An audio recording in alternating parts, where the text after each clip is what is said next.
안녕하십니까. 진로진학의 나침판의 신동호입니다. 드디어 내일이 수능 시험일입니다. 어쨌든 학생들은 1년 동안 고생 많았고, 1년? 어떤 의미에서 보면 성인의 어떤, 청소년이냐 성인이냐의 어떤 경계선이죠. 사회적 기준에 의한. 이제 그런 의미에서 본다면, 축하할 일인 거죠. 축하할 일입니다. 하지만 또 내일 시험에서 그러니까 모든 것을 걸어야 하는 수험생들도 있죠.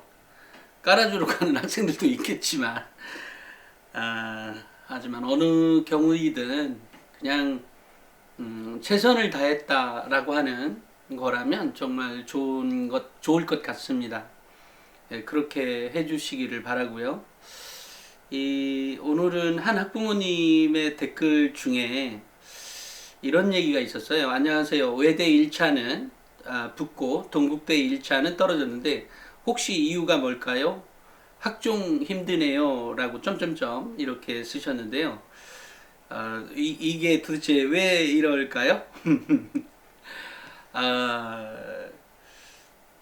제가 이제 학생부 종합전형과 관련해서 이렇게 대화를 나누잖아요. 물론 이제 학생부 종합전형만 가지고 얘기하는 건 아니지만 주로 이제 학생부 종합전형인 거죠. 왜냐면 학부모님들의 이해가 좀 더 많아야 되기 때문에 대한 것도 있는 거죠. 이제 그러다 보니까 매번 이제 저는 착각을 하거든요. 학부모님들은 몇 년 전부터 들었던 학부모라고 생각을 하고 좀 더 깊이 들어가다 보니까 어느 경우에는 한없이 깊이 들어가서 학부모님들이 얘가 뭔 말을 하는 거야 또는 가끔 어떤 댓글들을 보거나 보면 그러니까 그 학생부 종합전형에 대한 이해를 하신다고 들어왔는데 들어와서 보니까 이게 뭔 말이야 뭐 이렇게 생각하시는 분들도 있어서 가끔 싫어요도 눌러지는 것 같아요. 제 생각이 그렇다는 겁니다. 그러니까 사실은 학생부 종합전형은 정말로 준비하기는 쉽다. 하지만 이제 그것을 이게 좀 더 구체적으로 접근하려다 보니까 이제 좀 어려워지는 거죠. 그 다음에 그 깊이를 알면 알수록 어떤 학부모님은 뭐 학생부 종합전형이 어떤 학생들의 발전에 선순환을 가져온다라고 하는 댓글도 있었는데요. 그것은 제가 나중에 따로 방송을 하도록 하겠습니다. 하지만 어찌됐건 제가 얘기하고 있는 학생부 종합전형과 관련한 얘기들이 너무 깊어서 조금 때로는 우리 학부모님들 처음 들어오시는 분들이나 이런 분들에게는 조금 어렵지 않았나라는 생각이 듭니다. 어제 방송했던 것은 제가 가끔 이제 방송하면서도 이거 포텐 터졌다라고 하는 것들이 있거든요. 때로는 그것이 대신 그런 것들은 희한하게 그 클릭 수가 많이 안 올라와요. 희한하대요. 그렇지만 어제 방송했던 그게 680번 나침반 680번 항목 그거의 경우에는 우리 학부모님들이나 우리 학생들에게 정말 어마어마한 자산인 겁니다. 진심으로 말씀드려서 그거 꼭 보시고 그렇게만 실천하면 정말 학생부 종합전형의 51%는 완성이 된 거다라는 생각을 합니다. 그만큼 중요한 거였는데 클릭수는 많지가 않아요. 그래서 좀 안타까웠습니다. 그런데 이제 좀 전에 얘기했던 외대 1차는 붙고 동국대 1차는 떨어졌는데 혹시 이유가 뭘까요? 학종 힘드네요. 이게 어떤 이유일까요? 가장 중요한 건 이것은 뽑아놓은 입학사정관도 잘 모릅니다. 실제로요. 그냥 제가 농으로 얘기하는 얘기가 아니라 실제로도 그렇습니다. 얘는 왜 떨어지고 얘는 왜 붙고 다만 뭐 어쨌든 이유야 여러 가지가 있겠지만 제가 그 어떤 학교 생활 기록부를 보지 않았기 때문에 거기에 기록되어 있는 성적이나 활동 내역을 잘 모르니까 뭐라고 말을 할 수는 없죠. 하지만 우리 학부모님들이 꼭 이해해야 될 것은 뭐냐면 학생부 종합전형은 서연고, 서성한, 중경외시, 건동홍숙 이런 식으로 가지 않는다. 학생부 종합전형은 그런 순서에 의해서 대학에 이렇게 선발하는 것은 아닙니다. 하지만 대략 윤곽은 알 수 있죠. 대략 윤곽은. 그러니까 이 학생은 요거는 어느 대학에 더 맞겠다, 안 맞겠다라고 하는 것은 이제 경험에 의해서 나오는 겁니다. 근데 이것을 알고 컨설팅을 하는 사람이 그렇게 많을까요? 그렇지 않습니다. 이것은 뭐 입학사정관 출신의 컨설턴트가 있다고 한다 하더라도 그것을 구분해내기는 매우 어렵습니다. 그렇기 때문에 제가 명문대합격생 학생부 대공개라는 책을 냈던 것이고요. 그게 그렇게 거의 적확하게 들어맞는다라고 하는 거라고 생각을 합니다. 그래서 많이 팔리기도 했고, 또 많이 팔렸다는 것뿐만이 아니라 그것으로 인해서 많은 학교가 도움을 받고 있기도 합니다. 물론 그 전에 바뀌어야 될 것들이 또 있는 거예요. 하지만 저의 관점은 이런 겁니다. 학교가 알아서 잘해줄 것 같으면 내가 공부 잘하고 학교 그거에 잘 참여하고 이러면 되는 거죠. 그것은 학교에 의해서 흔들릴 수 있는 경우이지만 제가 책을 내고 뭐 이러는 경우는 학생 스스로가 바꿔갈 수 있는 것들에 대해서 주로 거기에 포인트가 맞춰져서 이게 하는 겁니다. 그러니까 학교가 알아서 잘해주는 것뿐만이 그렇게 잘해주면서 나까지도 그렇게 덩달아서 잘한다면 당연히 훨씬 더 좋은 대학에 갈 수 있는 것이고요. 설령 학교가 못해준다고 해도 내가 바꿔서 갈 수 있도록 만들어 주려고 제가 뭐 학종 절대 법칙이나 명문대 합격생 학생부 대공개나 이렇게 뭐 1, 2, 3등급을 위한 대입 필수 노하우나 또 이렇게 중위권을 위한 대입 역전 노하우 같은 책을 내는 이유가 바로 그런 이유예요. 내가 바꿔서 내가 할 수 있는 것, 그런 거죠. 우리가 수능이 공정하다고 생각하는 이면에는 학생 개인의 능력이 결국 좌우되는 것 아니냐라고 하는 요소였죠. 그런 것도 분명히 포함되어 있습니다. 그러니까 바로 그런 것들을 해결해 내겠다라고 해서 이런 책들을 만들어내고 그것에 대한 이해폭, 배경 지식을 넓게 해주고 하는 거거든요. 어찌됐건 구체적으로 따지자면 외대는 붙고 동국대는 떨어졌다는 것은 이해가 잘못됐다는 게 아니고 그것은 입학사정보도 잘 모른다. 그렇지만 대신 이제 서류를 가져오면 이건 이거고 이건 이거다라고 이제 얘기해 줄 수는 있겠죠. 그런데 어찌됐건 이유는 여러 가지지만 첫 번째 이유는 그 학생의 그 지원한 학생들의 범주에 있습니다. 이게 첫 번째 이유예요. 그러니까 지원한 학생들의 범주 안에서 동국대에 들어온 그 과, 어느 과인지도 모르잖아요.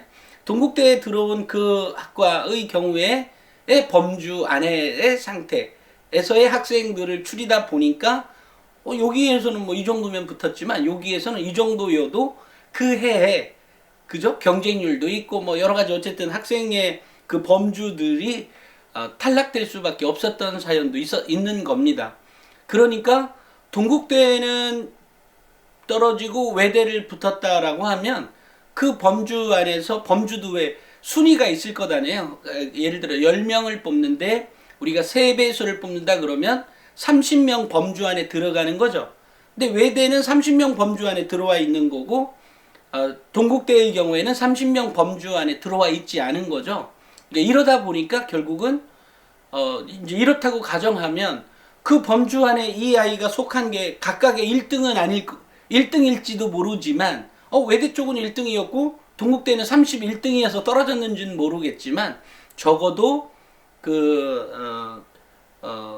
이제 그런 경우라면 이쪽 붙고 이쪽 떨어졌다고 하면 외대 쪽에서 합격했던 예를 들어 세 배수라고 했다면 그 하위권 쪽에 속했을 가능성이 높겠죠. 우리가 일반적으로 생각을 우리가 추측해보면 그런 거죠. 그렇다 그래서 꼭 하위권이다라고 얘기할 수는 없어요. 왜냐면 그 학생의 학생부의 기록이 어땠느냐는 사실은 제가 보지 않은 이상 이제 뭐라고 말씀드릴 수가 없기 때문에 그렇다는 겁니다. 그렇지만 그 안에는 그러니까 그게 이제 첫 번째 범주 안에 있는 것. 어느 범주냐. 근데 그 범주도 지금처럼 1등 상위권 쪽에 속한 범주에 있는 거냐, 합격선 안에 들어와 있는, 예를 들면 그러죠? 또 그 합격선이 됐다 그래서 또 면접이라고 하는 30%로 가지고 또 판단을 하는 거지만 그 30% 면접의 경우에도 역시 그 평가가 이제 1차 서류 평가 70, 2단계 그 면접 평가 30이 있는 거잖아요. 요 30에서 그러니까 역전을 해서 그 안쪽으로 들어올 아이인지, 아니 뭐 중간에 또 빠져나가는 애들도 있으니까, 그러니까 이런 거를 감안하는 겁니다. 그러니까 학부모님들이 생각할 때, 이건 도대체 알다가도 모를 일이다. 근데 알다가도 모를 일이 아니라, 아까처럼 그 범주가, 학생들 지원자들의 규모, 내지, 규모뿐만이 아니라, 거기 어떤 수준인 거죠. 그 수준에 따라서 달라질 수가 있다. 그렇지만 그 범주를 다시 좀 더 세분화해서 보면 외대 하위권에 붙었고 동국대는 떨어졌을 수도 있는 거잖아요. 그러니까 이런 관점에서도 봐라. 그러려니까 이제 이런 경우에 그러니까 뭐죠? 면접 준비를 더 충실히 잘해야 되는 거죠. 그래야 그 범주 안에 들어가겠죠. 다만 이전 연도에 그 충원자가 있어요. 그러니까 예를 들면 그 중에서 우리 과는 10명을 뽑는데 충원이 15명이다. 그러면 25명까지는 합격하니까 나머지 5명만 떨어지는 거 아니에요. 그죠? 그렇지만 그 전에 이제 다 빠져나가는 거니까.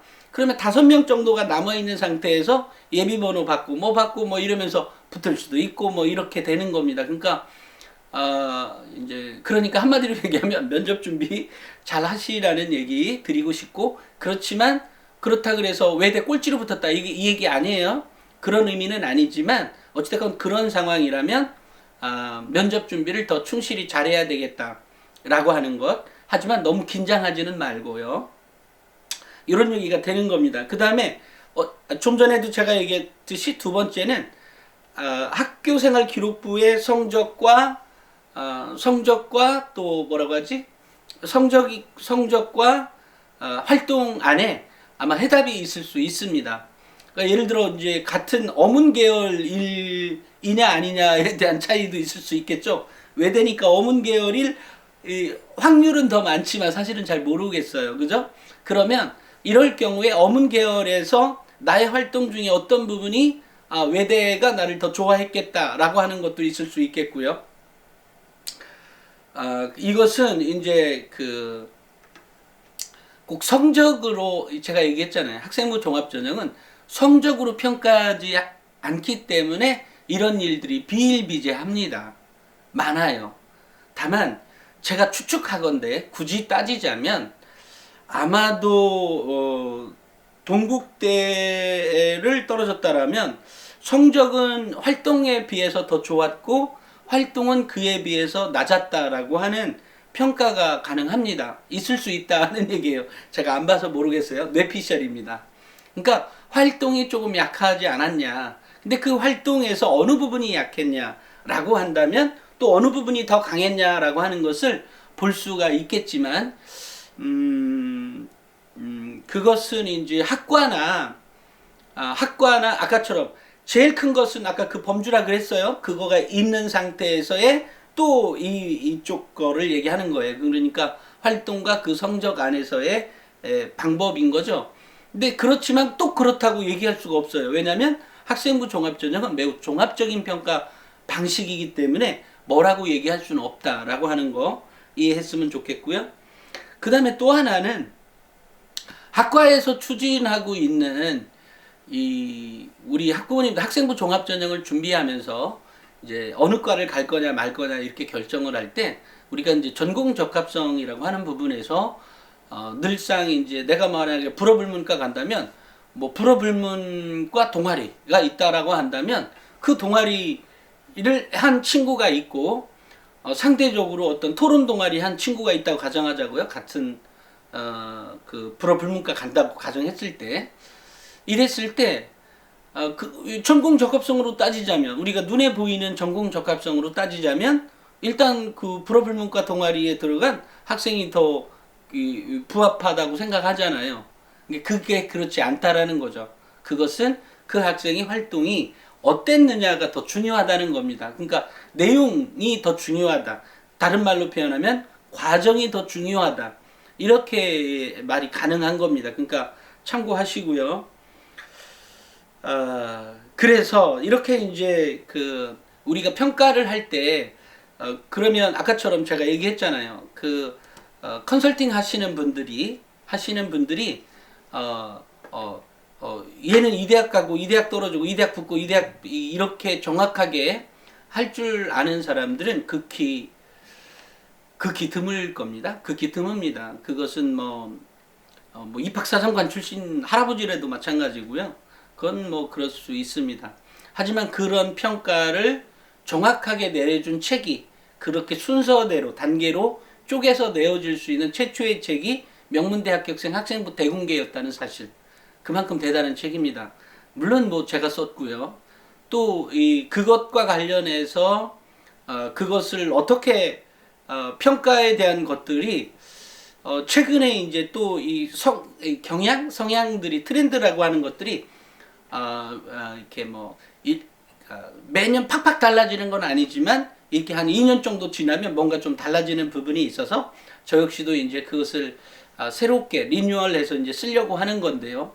하지만 이제 거기에도 올해의 결과가 있어야 올해의 결과물들이 어떠냐에 따라서 이제 책의 내용이 살짝 바뀌어지기도 하겠죠. 이제 그렇다는 겁니다. 그러니까 우리 학부모님 이거 학생부 종합전형 너무 어려워 이렇게 생각하실 거 없다. 아까처럼 학생부 종합전형은 순서에 의해서 가지는 않는다. 하지만 예를 들면 이런 경우 있잖아요. 서울대는 붙고 한양대는 떨어진다. 또는 중앙대는 떨어진다. 이런 일은 없어요. 그것은 그래서 이제 서울대 학생부 종합전형이 매우 좋다, 적합하다, 또 평가가 우수하다라고 하는 이유는 뭐 정말 여러 가지가 있습니다만 그만큼 종합적으로 매우 깊이 심도 있게 평가를 하고 있기 때문인 것이고 나머지 대학에서의 그러니까 그런 기준점이 있는 거죠. 그러면 거기에서 직윤과 또 일반 전형의 차이가 또 있어요. 그러니까 그 기준점을 제가 명문대 합격생 학생부 대공개에 서울대 기준점을 지역균형 전형에 전교 1등만 3년 내내 했던 그 어떤 학생의 그 기록에 최상급의 들을 놓은 거의 상태, 그 상태를 놓고 쭈르륵 뽑은 거거든요. 그러니까 그것은 쉽지가 않은 거죠. 그러니까 쉽지 않은데 해냈다는 거, 그런 말씀을 드리려고 하는 게 아니라 그런 평가서를 기준점으로 놓고 모든 학생들은 서울대를 기준으로 준비를 해라라고 하는 명확한 좌표를 제시했다는 점은 뭐 제가 생각할 때 정말로 대단한 책이라고 생각합니다. 그러니까 그런 의미에서 우리 학부모님들도 내가 그러면 저 지방대 갈 건데도 그렇게 해야 돼? 예, 그렇게 준비하면 학생이 지방대를 가는 게 아니라 지방 거점 국립대를 가는 것이고 지방 거점 국립대를 갈 아이가 서울의 인서울 최상위권 대학에 갈 수도 있는 그런 학생부가 만들어진다는 의미입니다. 이거 얘기하면 더 길어지니까 오늘은 여기까지 하고요. 어찌됐건 수능 잘 보시고 우리 학부모님들 이건 내가 잘 모르겠어. 학생부 종합전형 잘 모르는 건 맞지만 준비해 가는 과정에서 정말로 자녀를 성장시켜 갈 수 있고 그 가정이 행복한 가정, 단란하고 뭐 이런 오붓한 가정 뭐 이런 거 있잖아요. 이런 거를 만들어 갈 수 있는 전형이 학생부 종합전형이기 때문에 저 역시도 좋아하는 겁니다. 더 길어지면 너무 길 것 같으니까요. 오늘은 여기까지 하겠습니다. 학생 여러분들 시험 잘 보길 바랍니다. 여기까지 하겠습니다. 감사합니다.